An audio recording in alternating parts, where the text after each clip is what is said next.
नारद संचार आर्थिक समाचार के इस ताजा अंक में हमारे सभी दर्शकों का एक बार फिर से स्वागत है।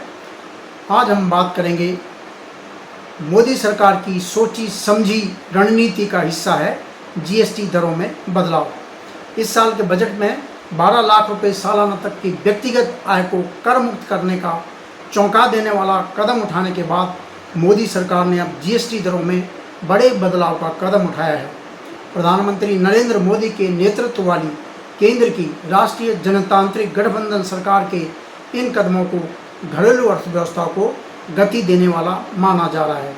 सरकार ने पहले 2025-26 के बजट में जहां एक तरफ औसतन 1 लाख रुपए मासिक आय व्यक्तिगत आय को कर मुक्त कर दिया, वहीं आयकर ढांचे को भी काफ़ी सरल बना दिया है, जिसमें 4 लाख रुपए तक की सालाना आय पर कोई कर नहीं होगा।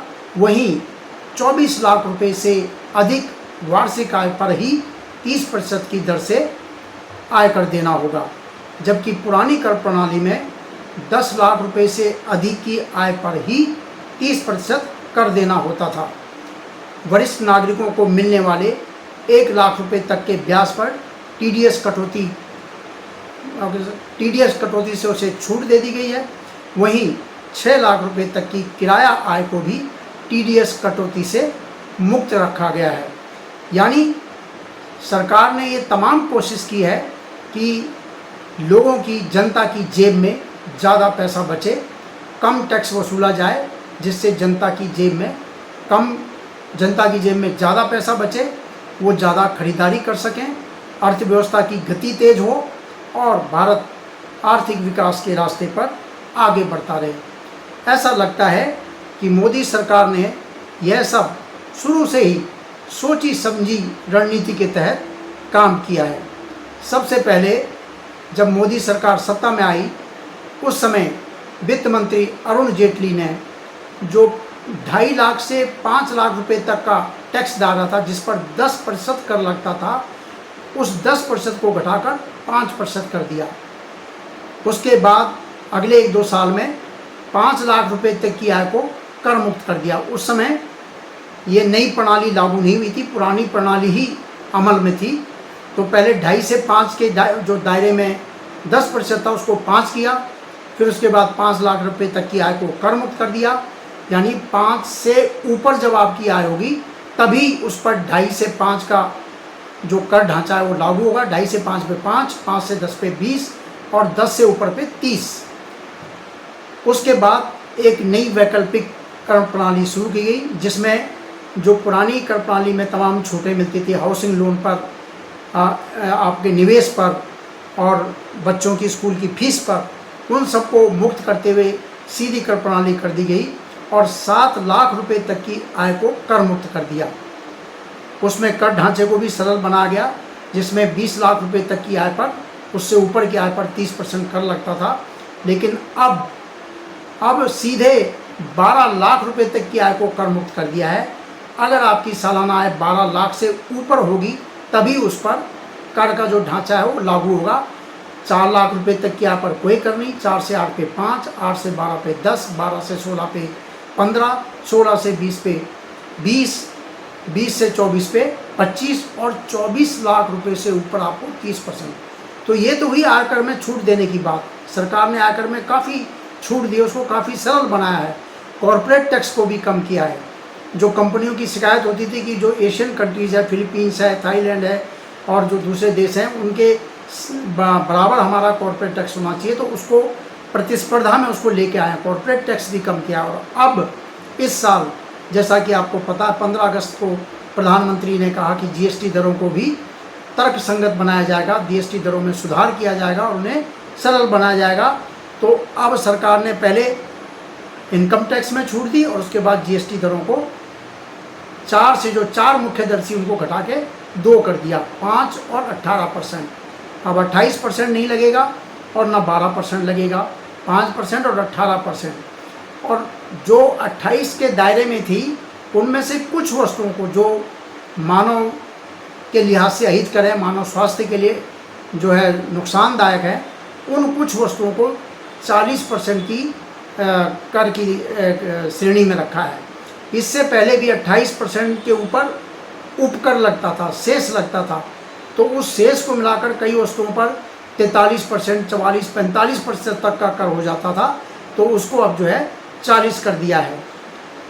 इस निर्णय के बाद सरकार ने पूरी तैयारी के साथ जीएसटी दरों को कम करने का जो है फैसला किया है, क्योंकि जैसे ही 3 सितंबर को जीएसटी परिषद की बैठक हुई और उसमें केंद्र सरकार के इस प्रस्ताव को कि जीएसटी की 2 दरें की जाए और एक 40% की अतिरिक्त दर होगी और कीमती धातुओं के लिए 3 और 5% की दर में कोई बदलाव नहीं किया गया है।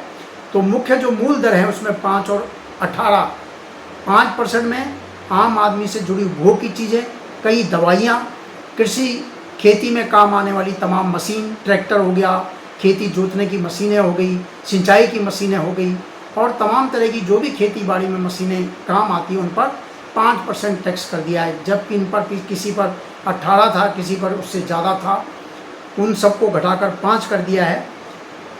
तो समाचार पत्रों में तमाम इसकी जानकारी दी जाने लगी। एक विज्ञापन में जैसे कहा गया कि अल्ट्रा हाई टेम्परेचर दूध, पैकिंग और लेबल वाले छेना, पनीर, खाकरा, चपाती, रोटी पर जीएसटी 5 से घटाकर 0 कर दिया है। पैकिंग में बिकने वाले भारतीय ब्रेड यानी रोटी, पराठा, परोठा पर 18 से घटाकर 0 कर दिया है। चॉकलेट, आइसक्रीम, कॉफ़ी, चाय, कॉर्नफ्लेक्स, पेस्ट्री, केक और बिस्कुट पर 18 से घटाकर 5 कर दिया गया है।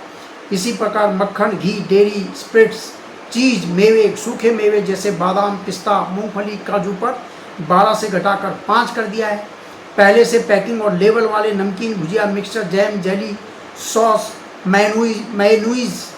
मेयोनीज और सलाद ड्रेसिंग, फल सब्जियों के जूस, नारियल पानी तथा दूध से बने पेय पदार्थ सभी पर जीएसटी 12 से घटाकर 5% कर दिया गया है। छोटी कारों पर भी जीएसटी घटाया गया है, 28 से घटा के 18 किया गया है। 350 सीसी तक की मोटरसाइकिल, बस, ऑटो और सभी तरह के जो ऑटो पार्ट्स हैं उन पर भी जीएसटी घटाया गया है।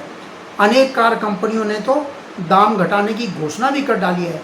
हालांकि सरकार ने कहा था कि 22 से लागू होंगे, 22 सितंबर से लागू होंगी ये नई दरें, लेकिन कार कंपनियों ने पहले ही दाम घटाने की घोषणा कर दी है।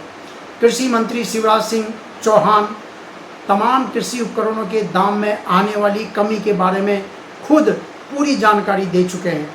वित्त मंत्री निर्मला सीतारमण ने कहा है कि 400 से अधिक वस्तुओं की जीएसटी दरों में बदलाव किया गया है। इसका लाभ देश की 140 करोड़ लोगों तक, जनता तक पहुँचे। सरकार इसकी निगरानी करेगी। राजस्व संबंधी चिंता पर उन्होंने कहा कि इस बदलाव से यदि राज्यों के राजस्व में कमी आती है तो केंद्र के राजस्व में भी इसका प्रभाव पड़ेगा। यदि जीएसटी बढ़ेगा तो केंद्र और राज्य दोनों मिलकर उसे बांटेंगे। आपको जब पता होगा कि जीएसटी जो भी वसूला जाता है उसमें 50% उस राज्य का हिस्सा होता है जिस राज्य में वो खरीदारी होती है और 50% केंद्र सरकार के पास आता है। यानी पूरे जीएसटी में 50% राज्यों को जाता है, 50% केंद्र के पास होता है। तो जिस राज्य में जितना ज़्यादा बिजनेस होता है वहाँ उतना ज़्यादा जीएसटी उस राज्य को मिलता है। तो उन्होंने कहा कि जीएसटी बढ़ेगा तो दोनों को फायदा होगा, केंद्र राज्य मिलकर बांटेंगे, और नुकसान होगा तो दोनों को सहना पड़ेगा। उन्होंने कहा कि फिलहाल 2023-24 में जीएसटी का जो पैटर्न रहा है उसके हिसाब से अब जो दरें कम की गई है 48,000 करोड़ रुपए का राजस्व का नुकसान हो सकता है। लेकिन इस साल 12 लाख रुपए तक की आय पर छूट दी गई है। ऐसे में जनता बाजार का रुख करेगी, अपनी ज़रूरत की चीज़ें खरीदेगी, निवेश बढ़ेगा। तो जनता का रुख क्या रहता है ये देखने की बात है। जनता आने वाले महीनों में अच्छी खरीदारी कर सकती है जो कि दिसंबर तक जारी रहेगी। वह कहती हैं कि चालू वित्त वर्ष के अंत तक भारत दुनिया की तीसरी बड़ी अर्थव्यवस्था बन सकता है। वहीं केंद्रीय सूचना प्रसारण मंत्री अश्विनी वैष्णव ने कहा कि जीएसटी सुधारों से अर्थव्यवस्था में 20 लाख करोड़ रुपए की अतिरिक्त खपत की उम्मीद है। ऐसा लगता है कि सरकार ने पूरी तैयारी के साथ जीएसटी दरों में बदलाव का ये कदम उठाया है। किसी भी बदलाव के बाद मन में उठने वाले सामान्य सवालों के जवाब के साथ भी सरकार सामने आई है।